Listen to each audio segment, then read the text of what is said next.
انتہائے دوئی ابتدائے یکی جمع تفریق و کثرت پہ لاکھوں سلام۔ کیا اعلیٰ حضرت تو اعلیٰ حضرت ہیں۔ انتہائے دوئی یعنی اللہ تبارک و تعالیٰ نے اپنے محبوب کائنات صلی اللہ تعالیٰ علیہ وآلہ وسلم کے نور کو پیدا فرمایا سب سے پہلے، تو یہ 2 کا عدد ہوا، حضور پر ختم ہو جاتا ہے۔ رب تعالیٰ نے اپنے محبوب کے نور کو پیدا فرمایا تو انتہا 2 کی انتہا ہو گئی یہاں پر، انتہائی دوئی۔ اور ابتدائے یکی ایک ہونا، چونکہ نبی پاک صلی اللہ تعالیٰ علیہ وآلہ وسلم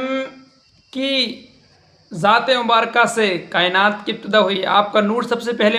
اللہ تبارک و تعالیٰ تخلیق فرمایا تو کائنات میں سب سے پہلے نبی پاک صلی اللہ علیہ وسلم کا نور موجود تھا، تو ابتدا ہوئی ایک مخلوق میں، جو ایک کی ابتدا ہوئی وہ حضور کے نور سے، تو نبی پاک صلی اللہ علیہ وسلم ایک کی ابتدا یعنی ایک کا جو عدد ہوا آپ سے شروع ہوا، اور وہاں اللہ نے اپنے محبوب کے نور کو پیدا فرمایا تو 2 چیزیں، مطلب 2 ہی عدد ہوئے، 2 کا آپ پر خاتمہ ہو گیا، تو 2 کا جو عدد ہے اس کی انتہا، اور 1 کائنات میں جو پہلا عدد ہے اس کی ابتدا، تو انتہائے دوئی ابتدائے یکی جمع تفریق و کثرت پہ لاکھوں سلام۔ اب جتنی بھی کثرت پائی جاتی ہے، جتنی تفریقیں پائی جاتی ہیں، سب آ کر نبی پاک صلی اللہ علیہ وسلم کی بارگاہ میں جمع ہو جاتی ہیں، تو آپ کی جو شان ہے آپ پر لاکھوں لاکھ سلام ہوں۔ مثال کے طور پر سمجھا جا سکتا ہے، کوئی سمندر ہو،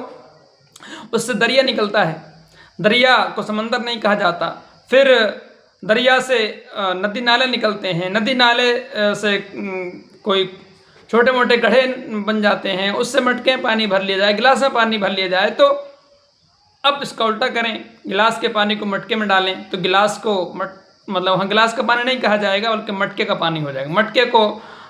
لے جا کر تالاب میں ڈال دیجئے، تالاب کا پانی ہوگا، مٹکا نظر ہی نہیں آئے گا۔ تالاب جا کر دریا میں سما جائے تو تالاب کا نام ہی نہیں رہے گا، اسی طرح دریا جا کر سمندر میں سما جائے تو پھر دریا کا نام و نشان نہیں رہے گا۔ تو کثرت اور تفریق جتنی ہے سب نبی پاک صلی اللہ تعالی وسلم کی ذات مبارکہ